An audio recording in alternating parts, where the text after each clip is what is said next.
How to start a photography business? Is it really that simple? Should you do it? Can you do it? Well, let's take a look to see if you can do it.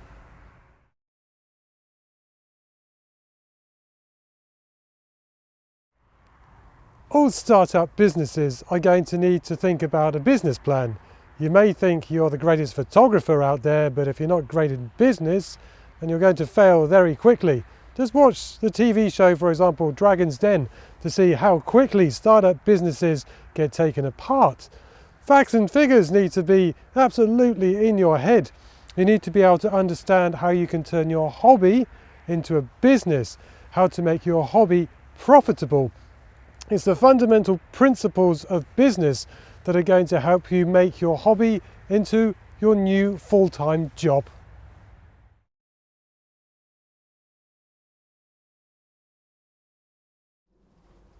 When you become self-employed, you must understand that being a photographer is just one of the many jobs that you're going to have to do when you become full-time. You're going to have to get used to things such as accounting, as well as keeping tabs on your finances, and also there is things like marketing, because if you don't market yourself, how on earth is anybody going to know that you're actually there for hire? When you start up your own website, for example, then you're going to need to get into things such as SEO or search engine optimization. Because once your website is live, people need to be able to find you. So again, you need other skills rather than just photographic skills when you become a full-time professional photographer. If this is what you want to do, if this is the career path that you're going to go into. Clicking on that shutter button is going to be the least of your worries, because you're going to have to take other things into consideration and other job roles in order to succeed as a photographer, in order to do this as a job.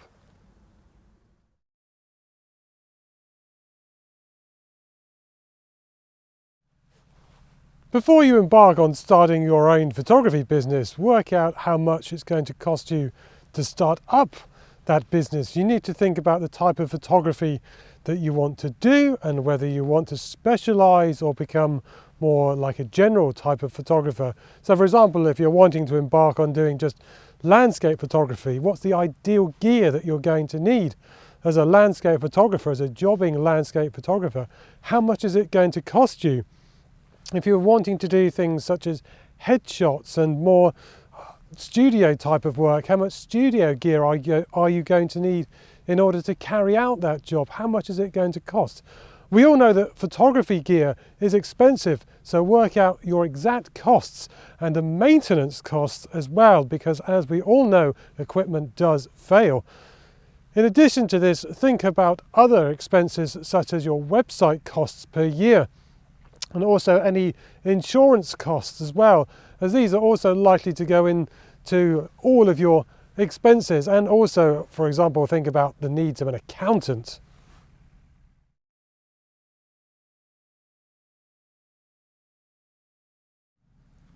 To a lot of people, being a full-time professional photographer, it's a dream, getting out of the office, not answering to the boss as to why it is that you're 2 minutes late into work. It's just the absolute dream of a lot of people. But to bring you back down to reality, think about your everyday bills. How much do you realistically have to earn in order to survive and live? Your food and utility bills, etc. All of this has to be taken into account before you embark on this very, very rocky road. The office or workshop or wherever it is that you're working, it may seem tiresome, but remember that you're getting a regular monthly salary that is paying the bills and keeping the wolves from the door. Now, it does sound doom and gloom, but you're going to have to be realistic in all of this if you want to succeed doing this job as a professional full-time photographer.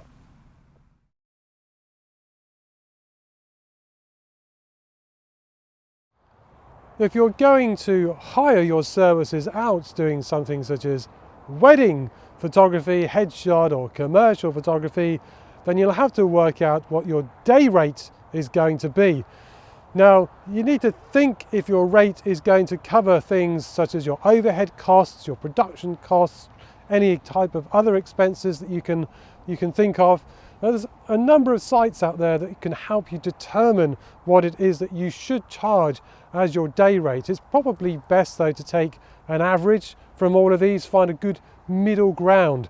But what I would say is don't price yourself too low or too high, otherwise you'll find you're not getting work at all, or what you'll find is if you're too low, then clients will expect that low price all the time and it will be difficult to actually increase the price.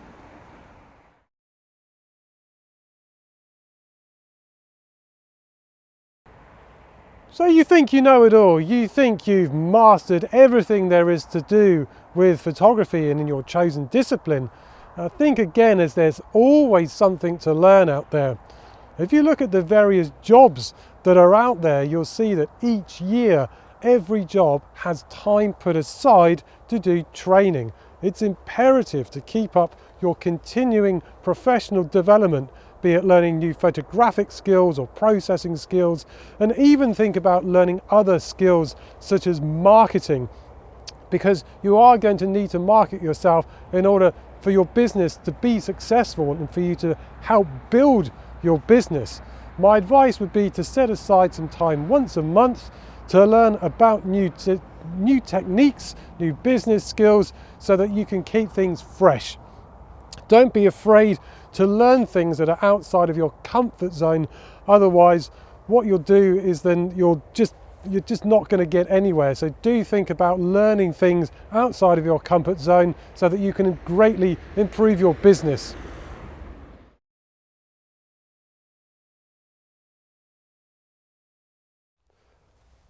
Now, did you know that on average 20% of new businesses fail in the first year? Did you know that photography is one of the most competitive businesses there is out there? So think before you start. Those photographers out there who are succeeding are doing so through sheer determination. Sometimes who you know can help, but it's not the be all and end all. And you do have to learn things for yourselves and through grit and determination to get things done on your own. Photography can be a lonely business.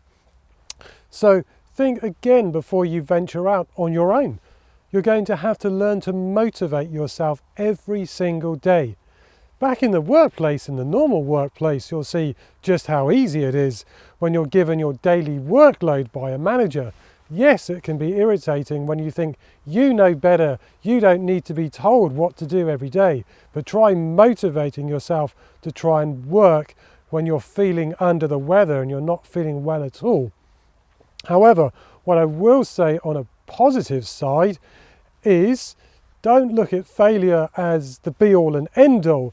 What I'm talking about here is, for example, there might be something that comes along where you have to bid and somebody outbids you for the work. You failed, but does it really matter? No. So do again, think before you start venturing out on this job.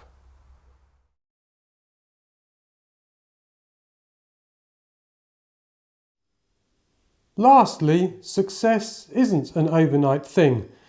If you think your new business is going to take off like a rocket and head up into that stratosphere, then think again. The average time that it takes for a business to become truly successful is anywhere between 7 to 10 years. So yep, you did hear that right. You are going to experience many ups and downs along the way in your new business. It comes back to what I said earlier though, which is to have drive and passion for this job. Because it's not a hobby anymore. A lot of businesses will see some success after around 3 years or so, but again, you're going to have that drive and passion for this. Full-time photography isn't a game anymore. It's not your hobby. This is how you now put food on the table. If you read about other successful entrepreneurs, which is what you're becoming, then you'll read about all sorts of hardships that they underwent in order to build their business to be a success. But they pulled through and became a success. So can you do it? Yes, if the drive and passion is there, then you are going to succeed. Now, hopefully you've got something out of that if you're thinking of starting a new photography business. If you've liked what you've seen, then please do click on subscribe down there and click on the notification bell for any new videos that I upload. And of course, do feel free to comment. It's always a pleasure to respond to comments on my channel, and I really love engaging with the people that are engaged with my channel.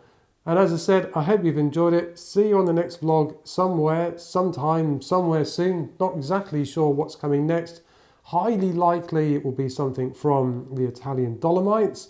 Maybe it'll be a tutorial video. Who knows what's coming up. Until then, folks, stay safe. It's really appreciated, and see you on the next one. Goodbye.